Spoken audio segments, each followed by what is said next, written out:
Bom ou não, aqui é o professor Daniel Gontijo e você vai assistir agora um trechinho de uma aula que a gente teve lá no Instituto Ponto Azul. Aproveita aí. Mas, por exemplo, eu digo isso porque, no caso, vamos supor, se a gente fosse fazer uma análise bíblica de Abraão, que quando recebeu a mensagem de Deus para matar o filho, ele foi, e aquilo na Bíblia é tido como um ato valoroso, entendeu? Ele está provando o quanto ele é. Então, no caso, Abraão seria disfuncional? É isso que eu queria saber. Olha Ou Não, seria. onde ele te olha meteu, só, Letícia. tu viu? Ainda bem que eu tenho mestrado em teologia, mas não faz muito tempo que eu fiz. Assim, não só na Bíblia, a gente tem outras experiências, por exemplo, a gente tem na Índia, né, as pessoas que seguem aqueles gurus e tudo, né, então, vocês Uhum, conhecem o Yogananda? Tem um livro que é a vida dele, a autobiografia de um yogi, livro muito interessante, que ele conta uhum, milhões de experiências anômalas de outra cultura, né, ele também diz que que tinha alguém que queria muito seguir um sábio, um guru, e o guru estava lá na alta montanha e disse assim, se tu quiser me seguir mesmo, te joga daqui, te mata. E a pessoa se jogou. E aí conta no uhum. livro que o guru foi lá, desceu e ressuscitou a pessoa, né?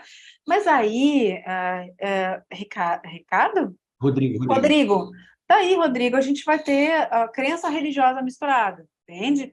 Então, Uhum. assim, eu acho que aí vem o bom senso de tu saber, da pessoa ter noção de que ela, né, até que ponto vai a crença dela. Eu diria que se a pessoa é capaz de se matar, por exemplo, ou de matar o próprio filho, porque Deus está falando com ela, eu desconfiaria dessa experiência, né? E Uhum. talvez ali, Sim. enfim, né, a gente vai chegar num ponto de ceticismo, né?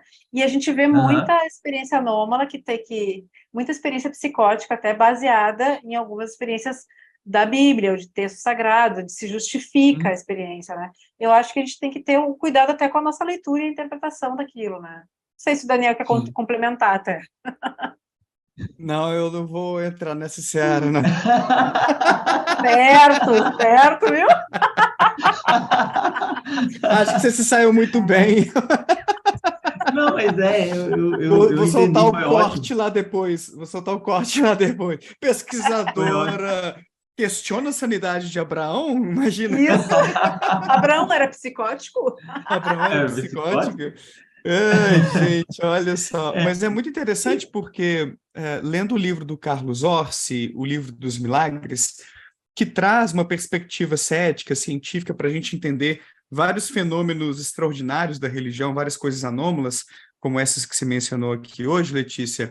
Tem uma coisa que, quando ele fala sobre o Mar Vermelho, Moisés e tudo, que ele coloca assim: antes de a gente tentar entender como que a ciência poderia explicar a abertura do Mar Vermelho? Foram ventos fortíssimos, era uma questão da maré. Será que, antes disso, será que realmente aconteceu algo que está sendo descrito ali? Porque às vezes você está tentando encontrar uma explicação para algo que nem ocorreu. E só para ilustrar, o próprio Moisés é uma figura questionável do ponto de vista histórico, se realmente existiu. Olha que interessante. E aí a gente aqui batendo cabeça, né? Será que a ciência consegue explicar como que poderia? Talvez não tenha havido nada daquilo, foi totalmente uma invenção. Talvez, tá, gente? Ó, a Letícia hoje falou muita dúvida, né? Talvez, é uma hipótese. A gente pode considerar essa possibilidade, inclusive. Mas aí, Tal como o Daniel, caso de Abraão, talvez não tenha ocorrido aquilo que está sendo descrito ali. mas aí É mais uma história que tem um valor religioso, que vai passar um ensinamento, talvez, que tem a sua função ali religiosa, mas só colocando aqui, problematizando um pouco mais, né? Antes de a gente pensar se Abraão era ou não era psicótico, a gente pode se perguntar, ele existiu ou não? Até isso os historiadores se perguntam, né? Que é uma questão importante Uhum. para eles.